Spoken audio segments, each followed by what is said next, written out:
Western Australia. Welcome to the channel. Continuing our series Mind, Body and Soul, we're now going to concentrate on the soul, the emotions we feel due to circumstances around us and the emotions we generate in others as well.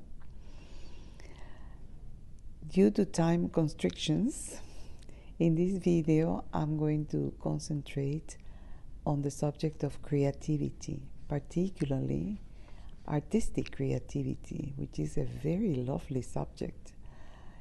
And I wonder if you know how creative you are or how creative you can be. I never gave it a thought until the opportunity came to me to put myself to the test with very lovely results, very rewarding. But when I think of our childhood, when we were in kindergarten, the first 2 years of primary school, we used to create freely, unbiased, and enjoy everything we did. If it was painting something for my grandma's birthday or Father's Day, or bringing a little figurine made of plasticine or Play-Doh, anything, and we would bring all these things home very excited, thinking that we have achieved something wonderful. And the children, still today I see that happening, and they feel so proud of themselves and so happy that for the appreciation the grandparents, the parents, and the siblings give to all these treasures they bring home that they have made by themselves completely. And the paintings that you saw at the beginning were made by my son when he was 5 or 6 years old, and they were hanging on the walls of his bedroom until the age of 10. Eventually I framed them and put them in my study, and they have remained there until now.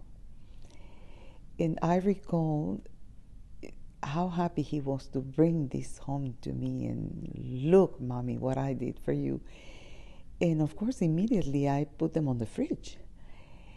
And I still see many parents nowadays doing that, or a nice board on the hallway, or some parents take them to the office. But they're exposed there for everybody to look at. And the children feel so proud of that. I remember feeling the joy of that, of being appreciated for what I did. And proud because I did it all by myself out of my own head, without instructions. I just let my creativity flow and enjoyed it immensely. Sadly enough, when we start walking through life, we start getting older, we seem to be engulfed by all the circumstances around us that eventually, for the next 30 or 40 years, will rule our lives completely. We go through studies, we go through jobs, we go through socializing, adolescence, then we marry, we have a family, and all the responsibilities that a household brings to our lives. And in that case, it's a rat race of 30 or 40 years in which we leave the child recede in our mind. With the child, the dreamer, the explorer goes back into a little corner in the back of our minds and stays there for all that time. And suddenly we turn 60 or 70 and we want to bring back all those dreams, all those joyful moments, and we decide that now that the rat race is over, we have more time, maybe more money, and we are more relaxed and ready to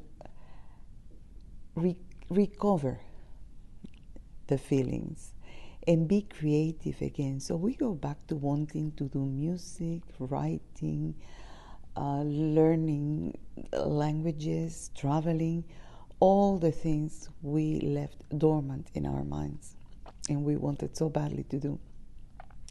So it is, for some of us, lucky to reach that age, 60, 70, or 80, and be in a position where we can do that and unleash our creativity. However, how do we unleash our creativity? We don't even know it's there. We don't even think about that. We just think of things we'd like to do, and that's it. But the fact that it implies to be creative, it is fascinating. It is in all of us, in one form or another, and we can be creative in many ways. So, what happened to me to unleash my creativity involuntarily, just by sheer luck? It happened during one of my lady friends' monthly reunions. We meet once a month for lunch, and the hostess at the time organized a creativity session. You know, it was a surprise for all of us. She bought 80 centimeter square canvas for each of us. And when we went there, she just gave us a pencil and she said, we're going to try to do some dot painting. Dot painting, little dots. Well, she gave us a pencil and she said, draw a circle in the center of your canvas and some lines from the circle to the edges of your canvas. Now, dot painting is something that it is typical of the indigenous artists of Australia.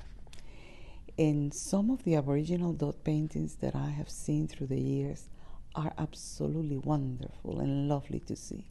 You can go into Google and put on your search bar Aboriginal dot paintings, and you will have a feast about, you know, all these wonderful artistic expressions that the Aboriginal people of Australia have in their paintings.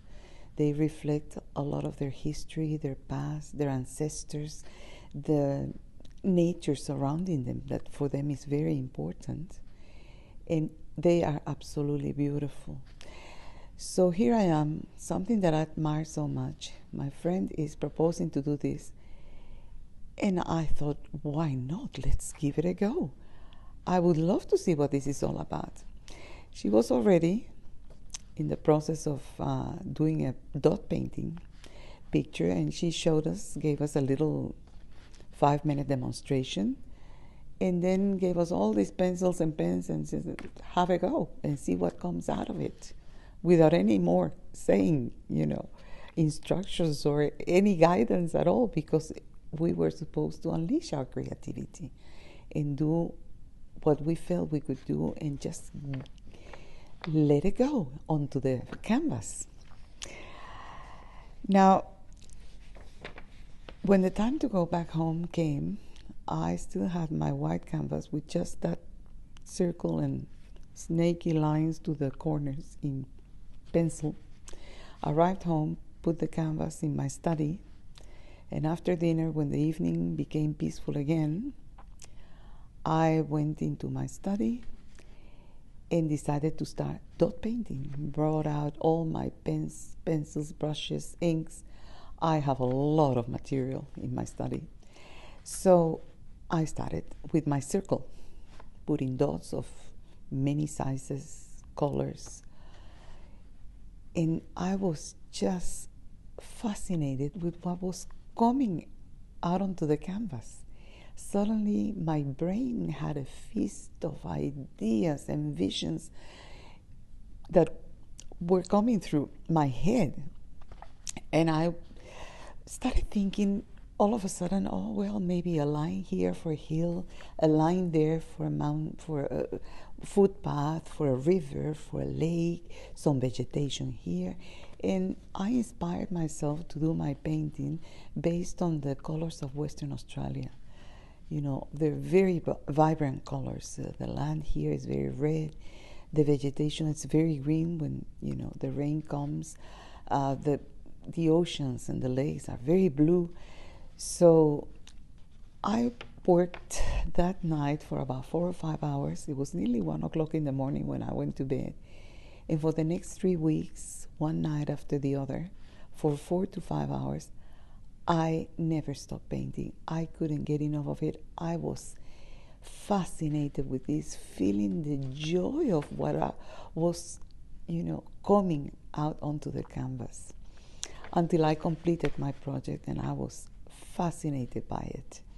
I sent a picture of it on WhatsApp to the group and told them that I had finished my painting. None of them had, and they were amazed and loved it.